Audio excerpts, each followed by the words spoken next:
Hi. So, ito na nga. Ikaw, di ba nakagawa ka ng mali sa kapwa mo?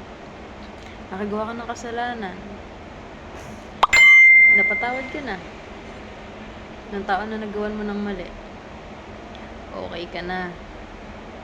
Pero ng taong nagawan mo ng mali, napatawad ka. Pero hanggang ngayon, kine-question pa din yung sarili niya kung deserve niya ba yun. Kung tama ba na tratuhin mo siya ng ganun. Tinatanong pa rin niya sa sarili niya kung bakit kailangan na maiparamdam mo pa sa kanya yun. No? Pero dahil mahal ka niya, pinatawad ka niya.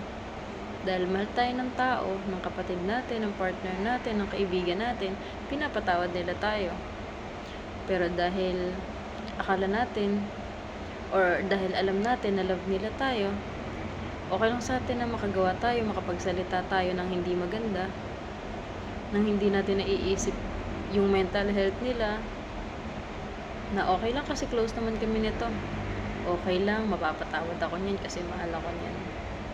Pero hindi ganun yun. Hindi lahat nadadaan sa sorry. Hindi lahat ng napapatawad, nabubuo pa talaga yung sarili. Kasi araw-araw, paulit-ulit, pine-question yan yung sarili nila. Kaya dapat,